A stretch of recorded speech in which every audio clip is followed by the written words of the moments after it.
ZEE5 app download करें और देखें पूरा एपिसोड बिल्कुल फ्री।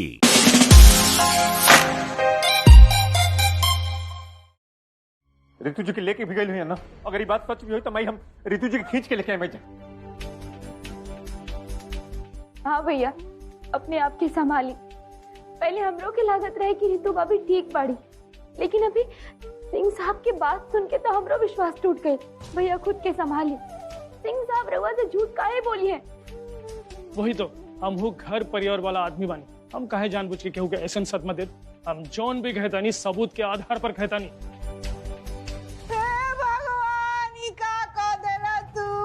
रितु केहू के का बिगड़ले रहली जकरा के इतना बड़ सजा देनी है भगवान।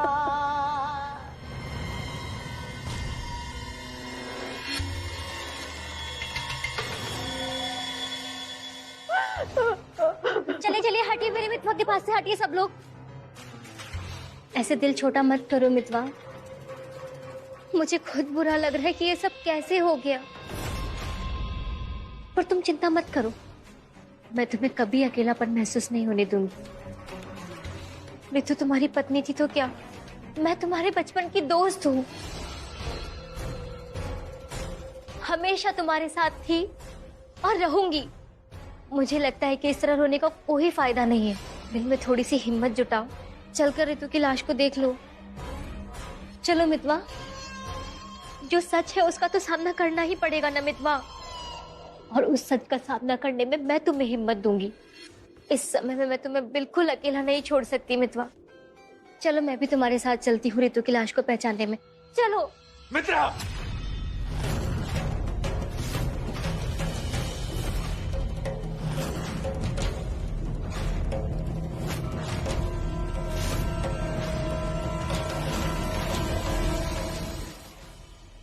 अगर रितु के जाने का गम मुझे मारने से कम होता है तो मैं खुशी खुशी मार खाने के लिए तैयार हूँ।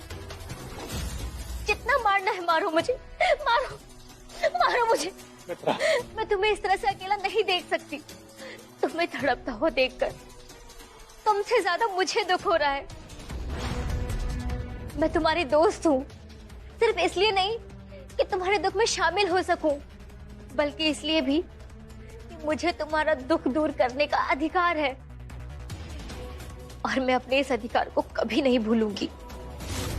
अगर तुम्हें लगता है कि मुझे अधिकार नहीं है तो बोल दो, और अगर ऐसा है कि मुझे ये सब अधिकार है तो इन सबके सामने बता दो। बोलो मितवा, बोलो।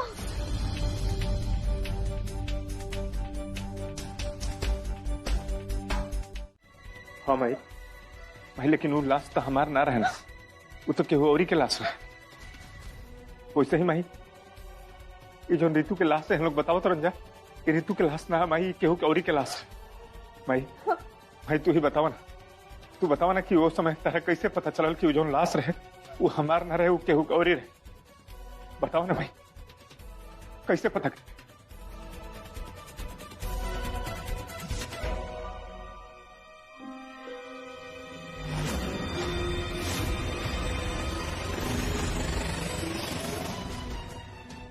उल्लास के शरीर की निशानी देख के हमने के पता चल गई रहे कि उल्लास तो हार नहीं खे। हाँ बेटा,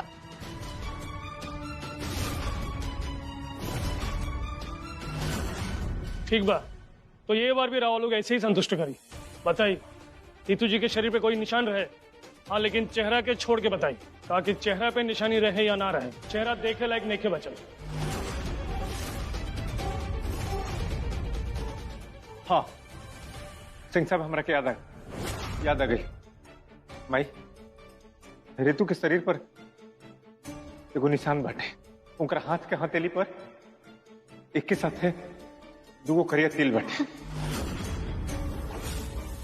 सिंह साहब, हम लाश का हाथ तो देख सकते हैं ना? देखा।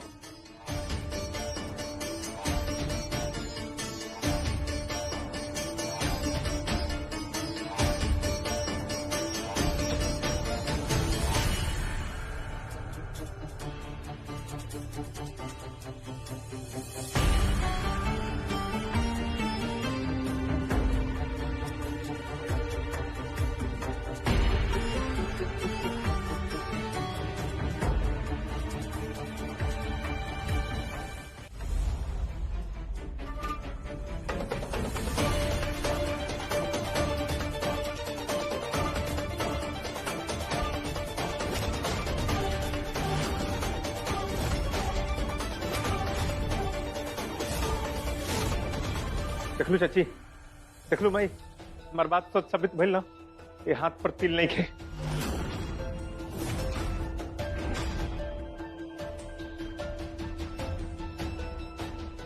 ये हमारी पत्नी ऋतु है ये नहीं, ले जाइए करा के, अरे ले जाइए। मिथिलेश जी, रावा के कोनो चौक तो नहीं के भाई, पक्का ये रावर के पत्नी के लाश नहीं के। सिंह साहब, हम गारंटी के साथ कहते नहीं कि लाश जौन बटे तो हमारी पत्नी ऋतु के ना, ले जाइए करा के, अरे ले जाइए महाराजा करा के।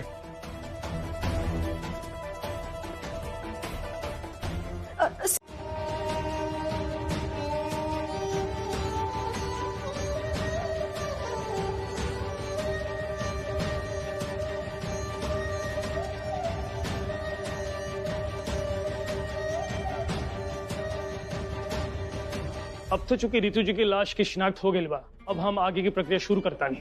कैसन प्रक्रिया सिंह साहब? लाश के रवा लोगन के हवाले करे के प्रक्रिया, ज्यादा कुछ ना, बस एक पेपर पे साइन करे के बरी।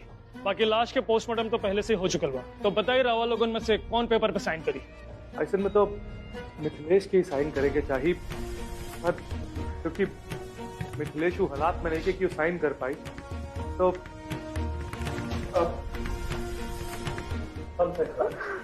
साइन मैं करूंगी। कहाँ करना है? यही जा। ये लीजिए। ठीक बा, हम चलता नहीं, चलो।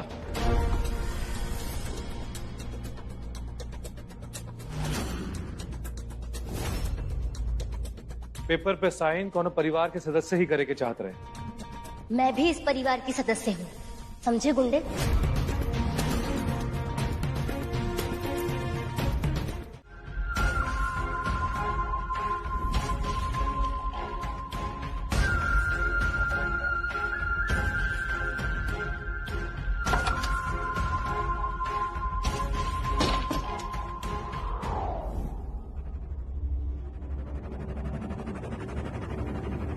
संगमित्रा,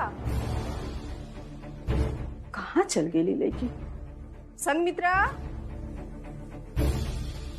स्टोर रूम के दोनों चाबी ओकरे पास बा, देख लेता नहीं।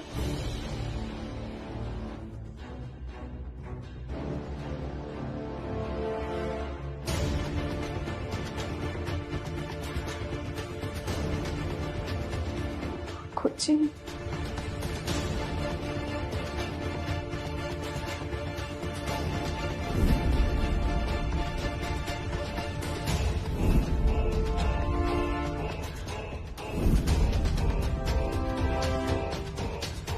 चाबी तो मिल गई।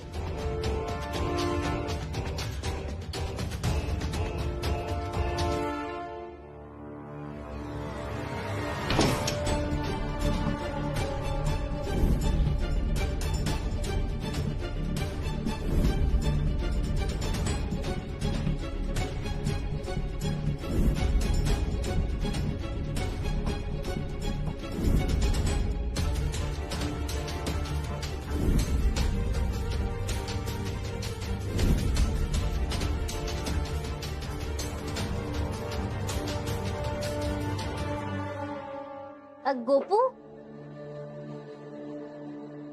ये चंदन की माला, ये लो। लेकिन संगमित्रा, बड़की माई तो स्टोर रूम के चाबी लावे खातिर तहरे रूम में गई बाड़ी, काहे कि ऋतु भाभी के फोटो पर ही चंदन के माला चढ़ावे के रहे, वो स्टोर रूम में रखल रहे। लागत था कि बड़की माई शायद तारा रूम से चाबी लेके स्टोर रूम की तरफ गई हुई है, तो हम अभी बुला के लिए आवतानी। नहीं रुको, तुम रुको, मैं बुला कर लाती हूँ, तुम जाओ। ठीक बा। मेरे कमरे में स्टोर रूम की दूसरी चाबी रखी है, इस बुढ़िया को रोकना होगा।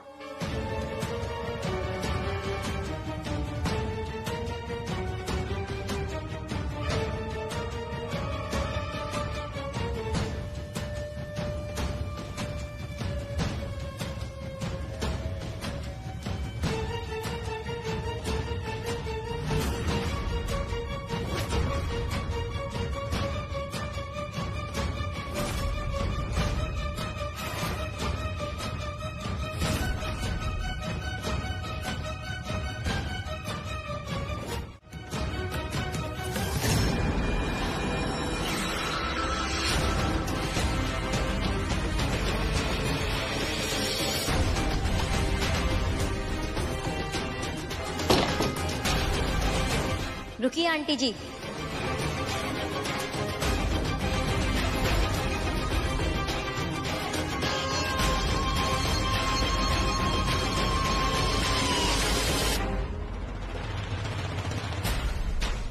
आप स्टोर रूम में चंदन की माला ढूंढने जा रही है ना?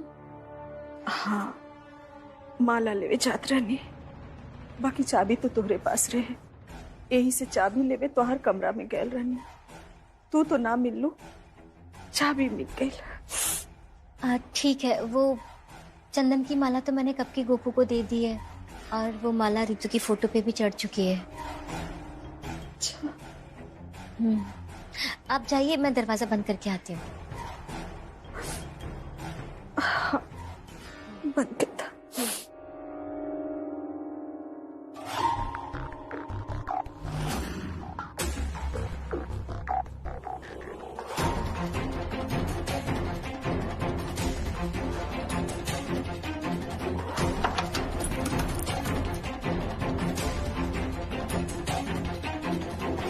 अच्छा हुआ बुढ़िया जो तू मेरी बात मानकर यहाँ से चली गई।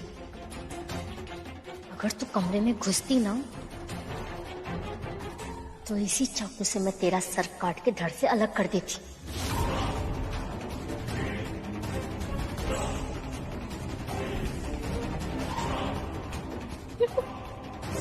हम तेरे सामने हाथ जोड़ा करनी हो, अभी तो एजा से चल जा, प्लीज एजा से चल जा।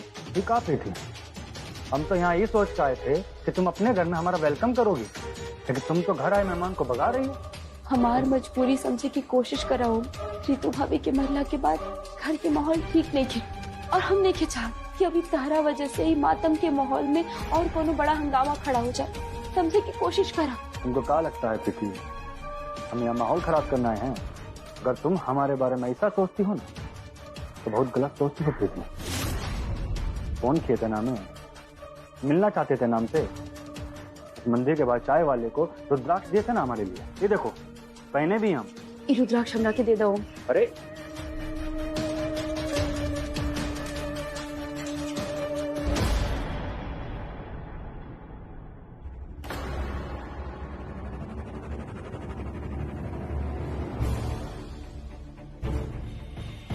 इस गुंडे को इस समय कौन सा काम याद आ गया? चलो अच्छा ही है जो ये जा रहा है। अगर यहाँ रहता तो मैं कुछ भी करने जाती तो मुझे टोकता जरूर।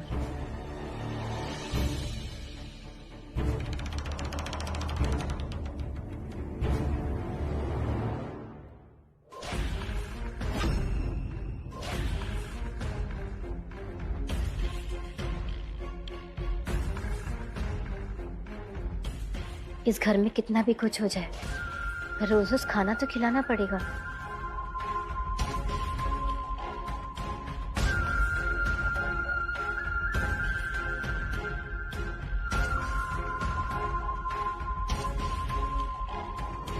अरे तुम तो हमारे साथ ऐसा बर्ताव कर रही हो जैसे हम तुम्हारे दोस्त ना ही दुश्मन है।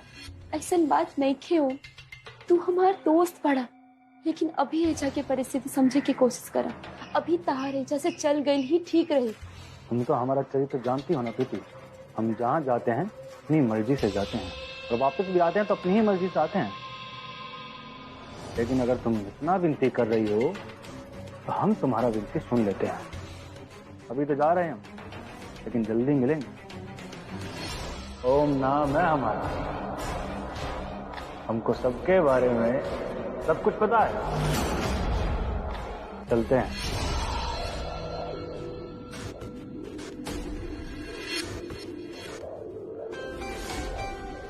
वैसे उस दिन मंदिर में सब कुछ ठीक था ना, हमको मिलने बुलाए पर हमसे मिले भी नहीं।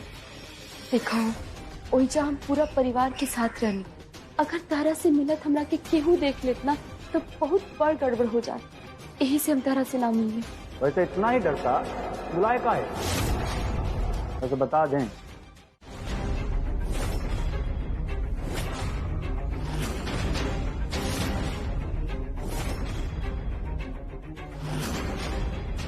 प्रीति, अरे अंदर इतना कुछ होगा था और पूरा परिवार के जन अंदर बैठल बा, तू ऐसा अकेले बाहर काहे खड़ा बाड़ू? ओ नागेश जी, हम ओ का भाई प्रीति बोला ना। अरे हाथ में कापा बोला बेटी का ले बड़ हुए हाथ में। अरे दिखावा ना। अरे कहाँ पर तेरा हाथ में दिखा।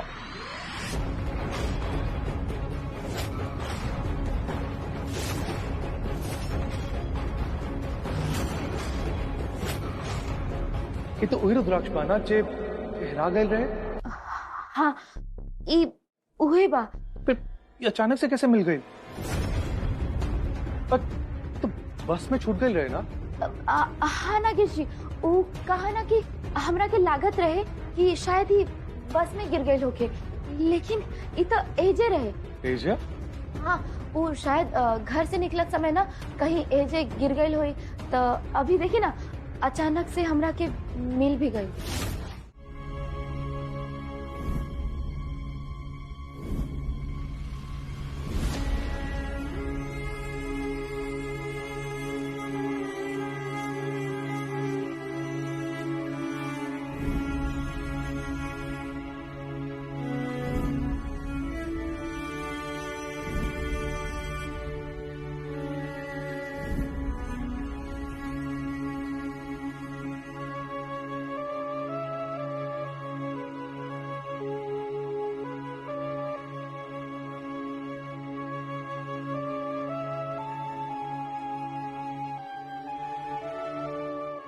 चिता के मुखाग्नि देई।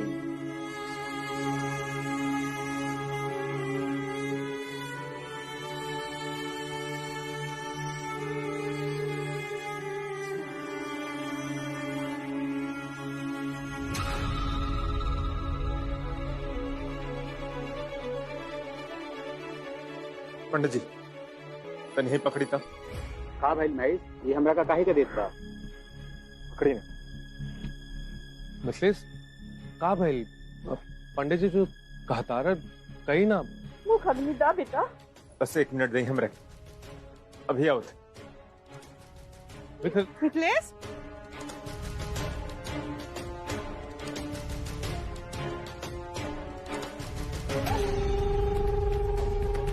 दीदी जी, मिथिलेश ऐसे कैसे चिता के छोड़ के चल गए? हाँ कहाँ गए? हाँ हमरा के खुदे समझ में नहीं के आवता कि मिथिलेश के अचानक का काम याद आ गई।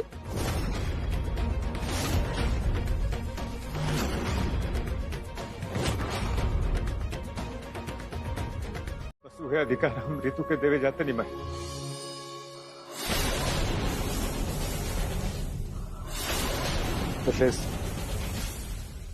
ऋतु के अब कोनो अधिकार ना बचल बा। अब जौन भी अधिकार बचल बा उतार बा। हार अधिकार ई बा कि तो ऋतु के चिता के आग दे। हाँ भैया, ये रहुआ कौन अधिकार की बात करे तानी? वह अधिकार जन ब्याह के बाद हर सुहागन के मिलल।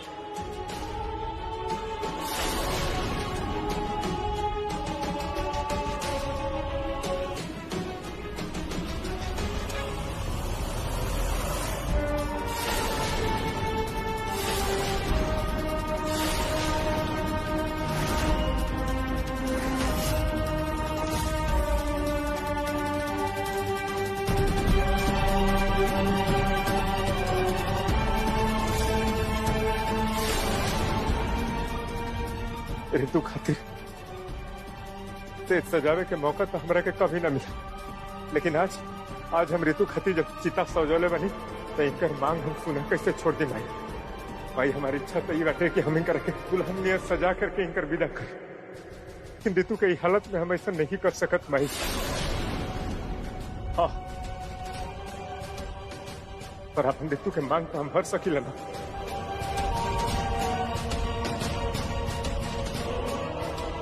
पंडित जी चिता के मुख अग्नि दिखला से पहले हम ऋतु के मांग तो भर सकीलन। मितवा, लेकिन सिंह साहब ने कहा था कि तेंदुए के हमले से ऋतु का पूरा चेहरा खराब हो चुका है। ऐसे में जो तुम करने जा रहे हो वो कैसे हो सकता है?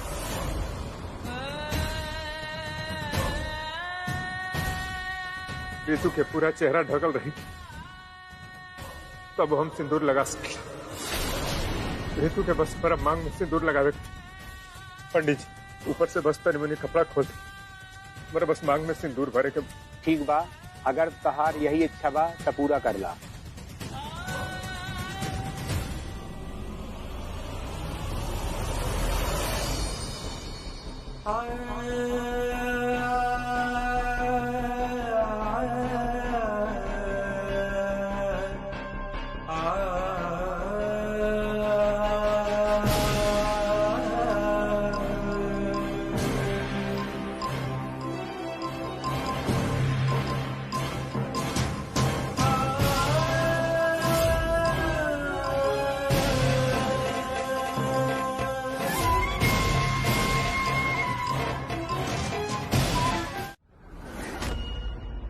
हमार जान कैसे बचल, इमली के लाश के वजह से रउआ लोग की गलतफहमी कैसे भई, सब तो हम रउआ लोग के बता दिए नहीं, लेकिन हम ऊपर से फिसल के खाई में कैसे गिरनी रउआ लोग ई जानल ना चाहब का।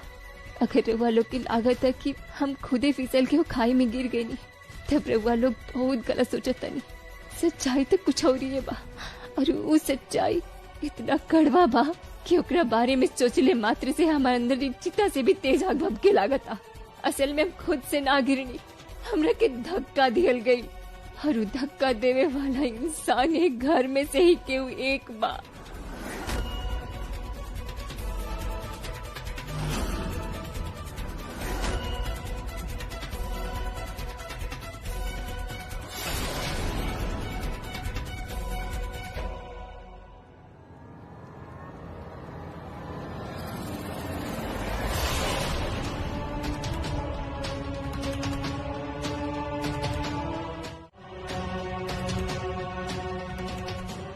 आखिर वो के बा जे हमरा के मारे की कोशिश कैलस। हम अपने आप के बहुत भाग्यशाली समझत रहनी कि हमरा के इतना प्यार करे वाला परिवार मिलल बा, लेकिन हमरा के तनिको अंदाजा ना रहे कि ये प्यार के पीछे के मकसद इतना खतरनाक हो सकेला। जब मिथिलेश तोहरा की जोड़ा में देखिए, ओकरे मन में प्यार के एहसास जागे। ऋतु बेटा, तारा साथे मिथिलेश गुली करत रहनु, हमरा तनको नहीं माने खेला। आज हमारा और आपके बीच में नहीं तो कोनो पर्दा बा और नहीं कोनो दीवार, अगर बा कुछ हो सिर्फ और सिर्फ प्यार। ऐसे समय में हमरा के राउर मदद करे के चाहे, यही से रवा जाए आराम करे, ये सब काम हम कर ले। और वैसे भी दिन भर काम करत करत रवा थक गए होगी। मैं तुम्हें अपना दोस्त मानती हूँ, लेकिन तुम मुझे अपना दोस्त नहीं मानती। ये बात जानकर मैं इतना हर्ट हुई हूँ कि मेरा रोने का मन कर रहा है। ऋतु, आज मिथिलेश तेरे साथे बहुत बुरा बर्ताव कइले।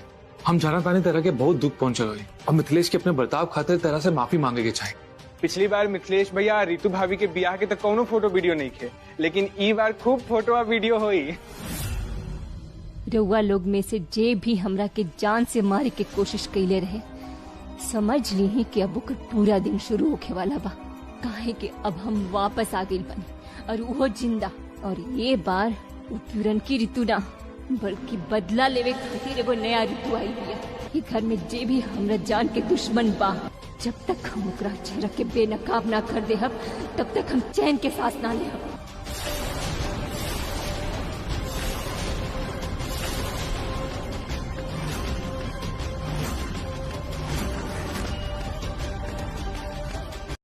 ZEE5 ऐप डाउनलोड करें और देखें कुल एपिसोड एकदम फ्री।